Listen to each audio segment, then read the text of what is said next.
Bonjour à tous et bienvenue sur ma chaîne Trading the Trend. On se retrouve aujourd'hui pour parler des projets qui sont intéressants pendant le bear market. Alors ça va pas être une surprise, vous les connaissez sans doute déjà si vous suivez ma chaîne. Par ordre de préférence, le premier pour moi c'est Horde qui démontre jour après jour l'efficacité de son système. Alors attention toutefois, je vous invite à regarder les vidéos concernant Horde, j'en ai fait déjà plusieurs, au moins 5 épisodes. Et durant mes derniers épisodes, je vous explique qu'on va rentrer dans la période de danger. Là, vous êtes sur mon compte.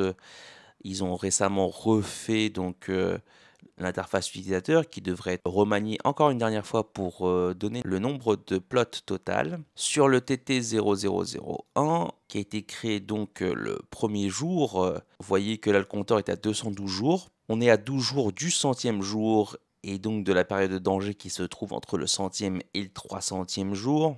Même si je pense que dans un premier temps, disons entre les 100 et 130e jour, l'avenir est plutôt assuré entre guillemets du fait du nombre de plots qui ont été créés durant cette période. Je rappelle qu'il y a un document communautaire qui a été fait par un des membres qui suit le nombre de plots créés au jour le jour. Vous voyez que sur le mois de juin, on a eu quelques nombres intéressants avec des pics à plus de 100 plots par jour de manière répétée. Vous voyez ici le 6 juin, 7, 8, 9, 10. Là, on est très proche. Ensuite, le 13 également. Le 15 aussi. Alors, il y a plusieurs dates qui s'enchevêtrent. C'est parce qu'il y a maintenant des fractions de plots. On voit ici le mot rune. Je ne sais pas si ça se voit bien sur votre vidéo. Mais les journées à 100 plots se sont répétées de manière assez régulière, montrant une adoption grandissante de la plateforme, ce qui allonge la soutenabilité du projet. Si on va voir du côté de la courbe de Horde, on peut voir que durant ces périodes où le marché a fortement corrigé, et on est encore en phase de forte correction puisque le Bitcoin est aux environs des 18 000 $, on va voir un gap down ce lundi à l'ouverture par rapport au CME. Eh bien, Horde a touché plusieurs fois la bande haute permettant d'alimenter le portefeuille Liquidity Manager.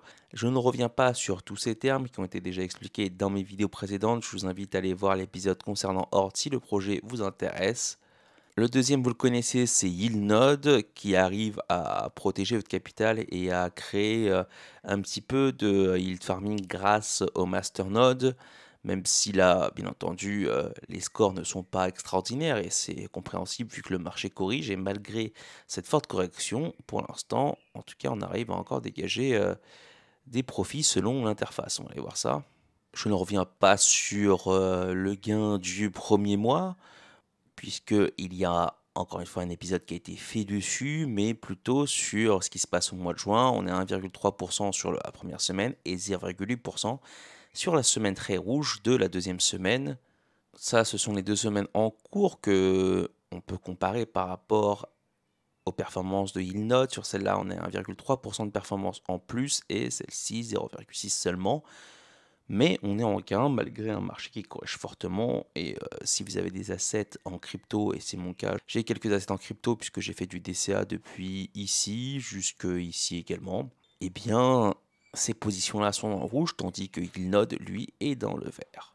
Maintenant, on va rentrer dans des projets qui sont un peu plus dégènes avec bien plus de risques.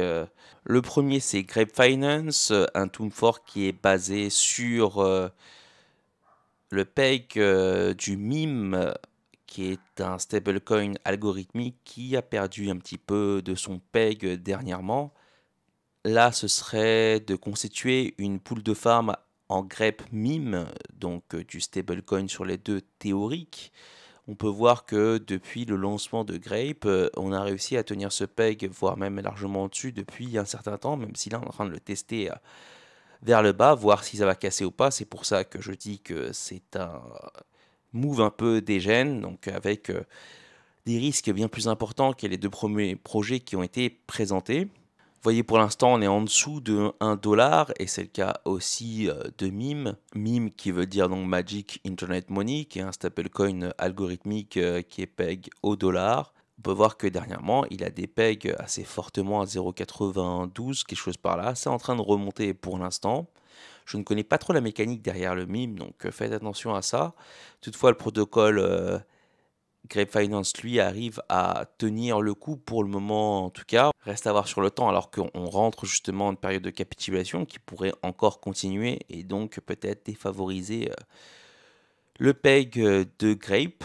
Autrement après, on est plutôt dans des périodes où il serait intéressant de faire du DCA. Bien sûr, le marché pourrait encore corriger et descendre plus bas, ça personne ne peut le prédire. Est-ce qu'on ira chercher le point haut 2019 qui était environ à 13 000 dollars peut-être, voire même descendre plus bas et aller retravailler cette zone-là, puisque là, il n'y a pas beaucoup de volume qui a été fait auparavant. Pourquoi pas la combler par la suite, ce qui devrait se traduire par des corrections supplémentaires un peu plus fortes sur le marché des altcoins, et notamment des cryptos de Layer 1 que je privilégie, à savoir le BNB qui est passé en dessous de 200 dollars récemment. On n'est pas encore sous la weekly, la moyenne mobile 200 SMA, ce qui est le cas du Bitcoin. Il y a aussi l'Ether qui devrait peut-être au bout d'un moment rebondir. Là, on est face à une cascade de liquidation, comme indiqué dans mon dernier tweet concernant 3AC Capital, 3 Arrow Capital, c'est le nom de ce hedge fund qui s'est fait liquider ses positions sur l'Ether, qui ont été l'équivalent de quasiment 200 millions de dollars. Et en ce moment, bien que le fonds existe toujours, qu'il n'y ait plus position en Ether, il est toujours exposé sur d'autres cryptos et il est en train d'essayer de trouver davantage de fonds pour éviter de se faire liquider, mais ça ne semble vraiment pas bon pour ce groupe-là qui, à son pic, avait plus de 12 ou 18 milliards de dollars sous gestion. Je me souviens plus exactement, mais c'est un des plus gros fonds sous gestion dans la crypto et il est en train de complètement partir en fumée. Pour ma part, est-ce que je DCA à ces niveaux-là? Oui. Est-ce que ça pourrait descendre davantage? Bien entendu, j'en ai aucune idée. Bitcoin et l'Ether ont été les deux assets étonnamment qui ont été plus touchés davantage que les autres grosses caps. On peut le voir notamment sur la Bitcoin dominance. Celle-ci baisse alors que le Bitcoin corrige fortement. En général, quand Bitcoin baisse, eh bien la dominance remonte, là ça baisse. Est-ce que c'est touché particulièrement par des liquidations spécifiques au Bitcoin et à l'Ethereum? C'est possible, ce qui explique pourquoi en partie les autres assets corrigent un peu moins, entre guillemets. Alors les corrections sont fortes, mais vous pouvez voir quelques courbes vertes, et quand c'est du vert, c'est que c'est couplé notamment à la courbe du Bitcoin. Voilà un résumé rapide pendant ce bear market. Malheureusement, je ne peux pas vous apporter davantage de projets qui sont à ma connaissance, qui sont intéressants pendant ce bear market, à part les deux premiers qui vraiment sortent du lot pour moi, et encore plus Horde. Pour ceux qui ont participé à ce projet depuis le day one comme moi, lorsque j'ai mis la vidéo en ligne, félicitations à vous, et ça a été au final un des meilleurs moves qu'on ait pu faire sur ces derniers mois. Pour le moment, le contexte international paraît compliqué avec une inflation record dans tous les pays et un contexte géopolitique très incertain qui met une grosse pression sur les prix de l'énergie avec sans doute un hiver très rude si les relations ne sont pas apaisées sur le plan international afin de garantir un prix de l'énergie un peu plus abordable pour cet hiver. Mais sachez que comme tout est allé très vite dans un sens, ça pourrait aller très vite dans l'autre sens. La guerre en Ukraine pourrait se terminer et on pourrait apaiser nos relations avec la Russie, par exemple, ce qui créerait alors un contexte favorable à la reprise économique, avec des prix de l'énergie en baisse, ce qui permettrait d'avoir des conditions macroéconomiques de retournement assez rapides sur le S&P, le Dow Jones, etc., qui pourrait se traduire également sur le Bitcoin si celui-ci suit encore la tendance des marchés traditionnels. Un petit peu d'opium, disons de wishful thinking, d'espoir pour les cryptos, c'est que durant cette période de très forte baisse des marchés traditionnels, mais également des cryptos, puisqu'on est à moins 70% par rapport à la TH au niveau du Bitcoin, ce serait un découplage des cryptos par rapport au marché traditionnel et un Bitcoin qui ferait un peu sa vie tout seul, comme il a déjà fait par le passé également, et pourrait entamer un retournement en reversal alors que le contexte international n'est toujours pas résolu. Sur ce, je vous souhaite à tous un très bon dimanche et protégez-vous bien. Merci et à la prochaine.